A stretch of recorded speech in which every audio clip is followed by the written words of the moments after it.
అంజలిరయం అంజలయతు వ్యంజిత సద్భక్తిభావరమ్యోధీశం అంజనశిఖరి నివాసం భంజిత భక్తార్తిపుంజమముమఖిలజ్ఞం. సమస్త జగత్తుకు కూడా అభ్యుదయాన్ని ప్రసాదించడానికి అర్చామూర్తిగా ప్రపన్నజన కల్పద్రుమమై 7 కొండలపైన స్వామివారు వెంకటాచలపతి అయి విరాజిల్లుతూ ఉన్నారు. అటువంటి శ్రీ వెంకటేశ్వర స్వామివారికి జరిగేటువంటి ప్రతి సేవ భక్తులకు కొంగు బంగారమే, తంగేటి జున్నే. అటువంటి పెరటి కల్పకములైనటువంటి ఆ సేవలలో మకుటాయమానమైనటువంటి సేవ తిరుప్పావడ సేవ.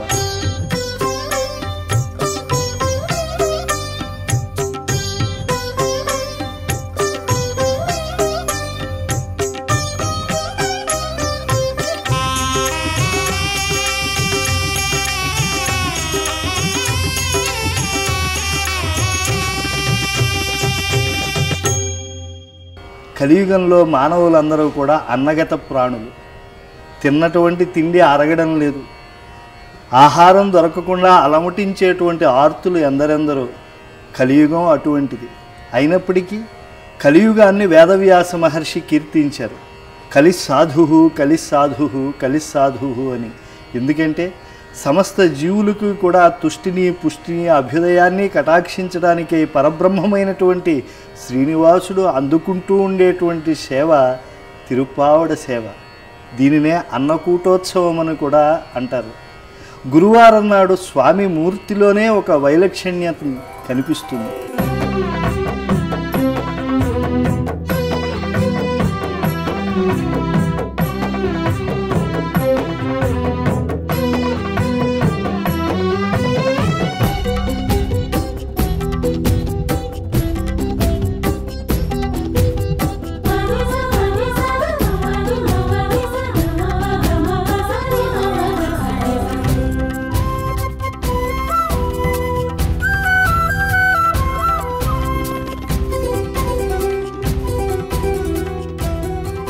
అర్చక స్వాములు స్వామి ముఖారవిందంలో అత్యంత ప్రస్ఫుటంగా కనిపించేటువంటి ఆ ఊర్ధ్వపుండ్రములను నాజూకుగా తీర్చిదిద్దుతారు. సుందరమైనటువంటి స్వామి యొక్క నేత్ర సౌందర్యాన్ని మనం వీక్షించవచ్చు.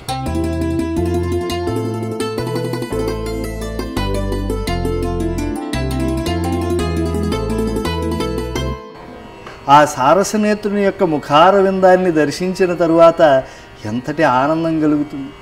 అయితే అటువంటి స్వామి మరి దోషములు చేసేటువంటి వారికి కొంచెం హెచ్చరిక చేస్తూ ఉన్నట్లుగా కూడా కనబడతాడు గురువారం నేత్రదర్శన సమయంలో. అటువంటి దేవదేవునికి తరువాత చక్కగా జరిగేటువంటి ఆ 2వ అర్చన అయిన తరువాత మహాలక్ష్మి అమ్మవారికి ఆరాధన జరిగిన తరువాత జరిగేటువంటి ఈ అన్నకూటోత్సవం స్వామివారి మూలమూర్తికి ఎదురుకుండా బంగారు వాకిళ్ల తరువాత స్తంభాల మధ్యగా గరుడాళ్వారులకు ఎదురుకుండా చక్కగా 100 కేజీలతో వండినటువంటి పులిహారను రాసులుగా పోస్తారు. దానిని ఆనంద నిలయ ఆకృతిలో ఏర్పాటు చేస్తారు. చక్కగా పూమాలలతో అలంకరిస్తారు. దీపపు సమ్మెలను ఉంచి ఆ సహస్ర ఘృతజ్యోతుల మధ్య వెలుగొందేటువంటి ఆ పరమాత్మకు ఆ జ్యోతి కాంతుల మధ్య ఆ ప్రసాదాన్ని కనులలో పడేట్లుగా చేస్తారు. అటువంటి ఆ ప్రసాదం అంతా కూడా అన్ని 100 కేజీల అన్నప్రసాదము పైన మురుకులు, ఆ తేనె మురుకులు, ఇంకా లడ్లు, వడలు, జిలేబీలు అవన్నీ కూడా స్వామి దృష్టి పడేట్లుగా ముందు ఉంచి ఈ దివ్యమైనటువంటి పులిహార పైన స్వామి దృష్టి పడేట్లుగా చేసి ఆ దివ్యమైనటువంటి ఆర్జిత సేవలో పాలు పంచుకునే భక్తులందరికీ కూడా ఆనందాన్ని కలిగేట్లుగా శ్రీమద్ అఖిల మహీమండల మండితస్య అనేటువంటి ఆ శ్రీనివాస గద్యను కర్ణపేయంగా వేద విధులు పఠిస్తారు.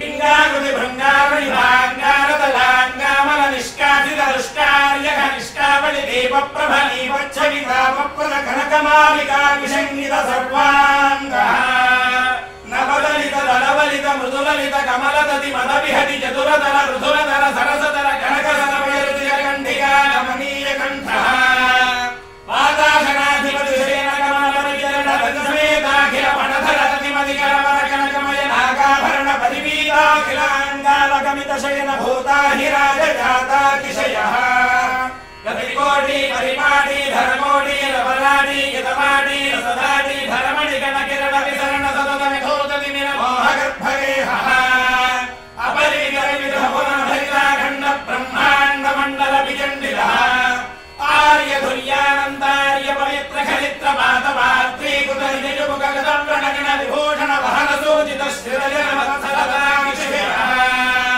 మఠుడిండి మఠవర జర్ఘనదాహరి పటహారి మత్తలాని మృదంగదుందు విఢక్కిగాముఖ హృద్యవాద్యక మధుర మంగళ నాదమేదుర నాటార విభూపాల విలహరి మాయామానవ గౌళా సావేరి సావేరి శుద్ధ సావేరి దేవగాంధారి ధన్యాసి ఏగణ హిందుస్థాని కాపితోడి నాటకరుంజీ శ్రీరాగ దహనధాన సారంగీ దర్బార్వందు వరాళి వరాళి కళ్యాణి భూరి కళ్యాణి యమునా కళ్యాణి హుసేని జంజోడి కౌమారి కన్నడ కరహర ప్రియా కరహంసనాథ రామక్రియా కాగితోడి పున్నాగవరాళి కాంభోరి భైరవి యదుకులగాంభోరి ఆనంద భైరవి శంకరాభరణ మోహన రేగుప్తి సౌరాష్ట్రీ నీలాంబరి గుణక్రియా మేఘగర్జరి హంసధ్వని శోకబలాళి మధ్యమావతి సంజురుడీశ్వరుడి ద్విజావంతి మలయాంబరి కాళీ వరదునాథరి దేశికతోడి ఆహిరి వసంత గౌళి కేదార గౌళ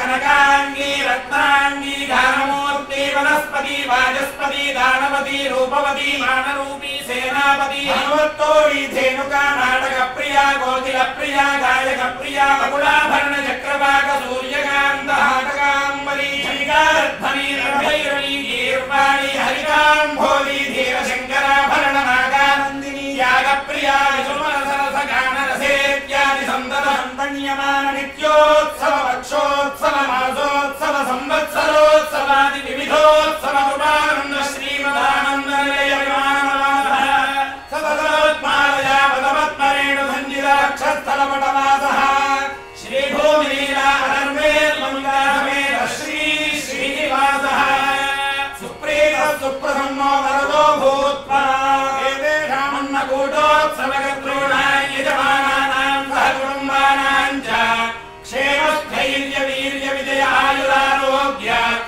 ఐశ్వర్యాభివృద్ధి ప్రదో భూయాది భవంతో మహాంతో గృహంతో తథాస్తు ఏతేషామన్న కూటోత్సవకర్తॄణాం యజమానానాం సహ కుటుంబానాం చ వెంకటాచల యాత్రా పరిపూర్ణ ఫలావాప్తిర్భూయాది భవంతో మహాంతో గృహంతో తథాస్తు ఏతేషామన్న కూటోత్సవకర్తॄణాం యజమానానాం సహ కుటుంబానాం చ వెంకటేశరుణయా పదే పదే పునర్దర్శన ప్రాప్తిర్భూయాది భవంతో మహాంతో గృహంతో తథాస్తు ఏతాశిషస్సంతు సకల కళ్యాణ సమృద్ధిరస్తు శతమానం భవతి శతాయుః పురుషస్యేంద్రియ ఆయుష్యేవేంద్రియే ప్రతిష్టతి.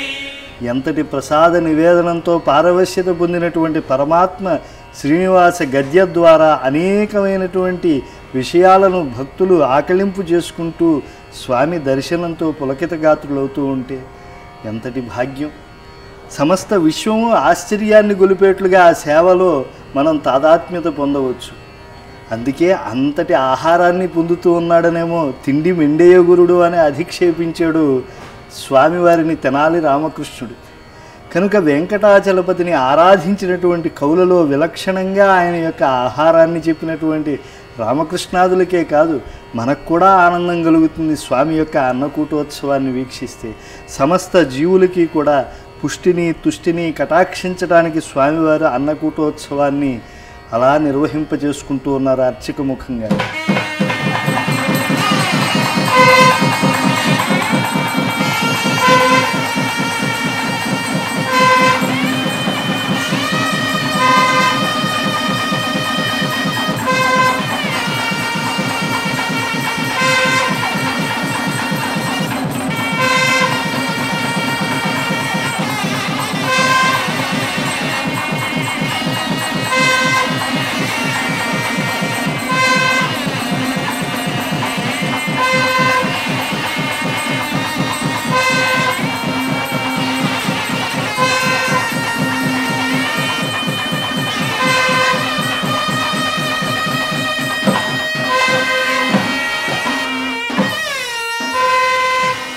వెంకటాచలపతి యొక్క అన్నకూటోత్సవ వైభవాన్ని స్మరిస్తే చాలు ప్రతి జీవుడు కూడా భగవద్భక్తితో ప్రసాదాన్ని తింటూ జీవనాన్ని సాగించేటువంటి ఒక అద్భుతమైనటువంటి జీవన పథంలోకి వెడతాడు.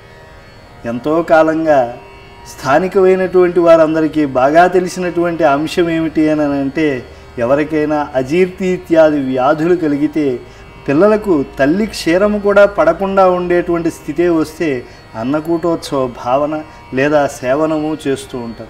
ఇలా వృద్ధుల నుంచి పసిబాలల వరకు కూడా అందరికీ ఆయన అనుగ్రహాన్ని పంచుతూ అందరివాడే ఉండేటువంటి గొప్ప సేవ ఆ తిరుప్పావడ సేవ.